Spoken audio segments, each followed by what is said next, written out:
大家好，我是戴着镜拿着话筒的阿拉斯加偏偏，今天给大家解说一部我的童年阴影——泰国的经典恐怖片《鬼影》。故事一开始，我们的男主小白带着女朋友小翠儿跟自己的兄弟们喝酒，几个人还讲起了小白上大学时的风流韵事，听得小翠的头上多了几分绿意。酒局结束后，小翠开着车带小白回家，小白一直在跟小翠说情话，听得小翠飘飘然的，路也不看了，是歌也不听了。我们都知道，在鬼片里出现这种情况，不撞到个人是绝对不行的。果不其然，小翠一脚油门就撞到了一个身穿校服的女孩，校服妹飞出个10几米之后，稳稳的落了地。小翠还想下车检查一下校服妹的情况，小白看没有目击者，也没有摄像头，就让小翠赶紧开车溜了。小白是一位摄影师，这天他给学生拍毕业照，按照鬼片的尿性，他肯定在相机里看到了一些不一样的东西。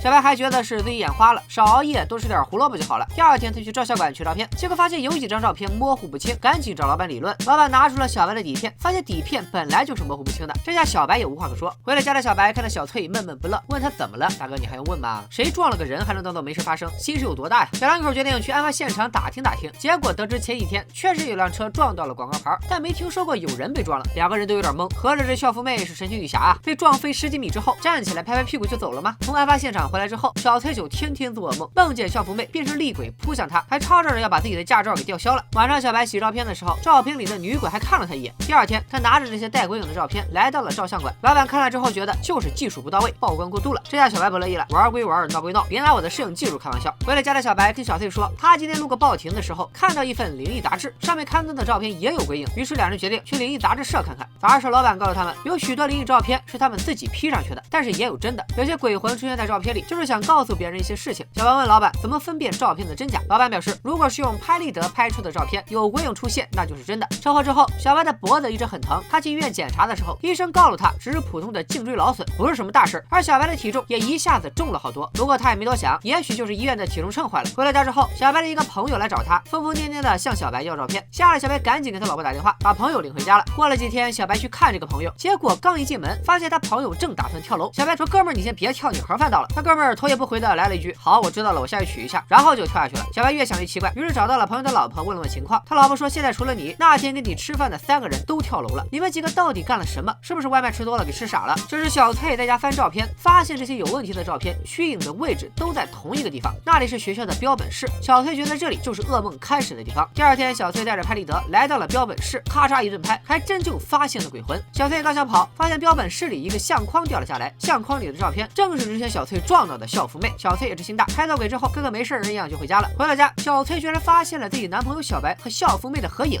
感觉到自己的头顶上绿意盎然。小翠决定找小白问个清楚，小白也终于说出了实情。小白和校服妹在大学是一对情侣，但是2个人一直是地下情。小白胆小懦弱，自己的几个损友欺负校服妹，也不敢站出来保护她。后来小白又跟校服妹分手，校服妹死活不肯，还要割腕自杀。虽然保住了性命，但是割腕事件之后，校服妹就消失了。小翠信了他的话，2个人合计了一下，决定去校服妹家里看看，有可能他们就是瞎操心，人家校服妹说不定活得好好的呢。他们来到了校服妹的老家，校服妹的妈妈听说2个人是校服妹的朋友，邀请他们留下来吃饭，正好做了校服妹最爱吃的菜。这下2个人松了一口气，果然校服妹一直躲在家里，2个人偷偷上了楼，见到了一直玩失踪的校服妹。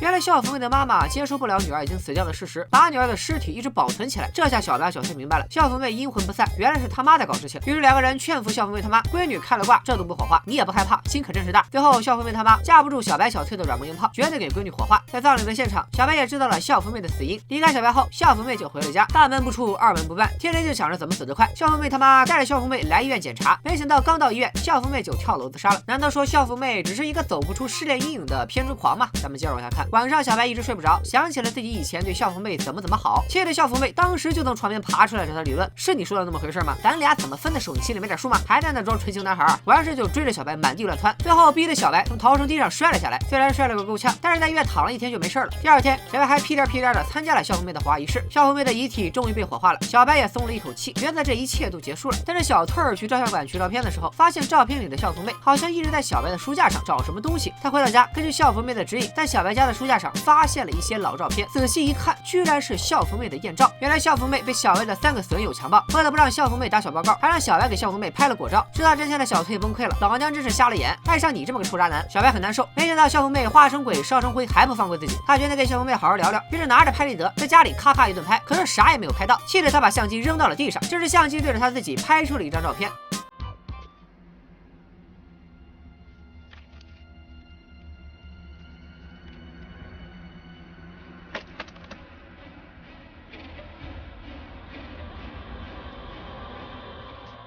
原来校服妹火化后始终没放假，一直在小白的脖子上玩骑大马，这可把小白给吓坏了。要不干脆我也死了算了，大家都是鬼，看看谁厉害。小白一咬牙就准备跳楼领盒饭，但是不知道是校服妹有超能力，还是小白命太硬，居然没有摔死，在医院躺了几天又活了过来。可惜人已经摔成了傻子。小翠来医院看望他。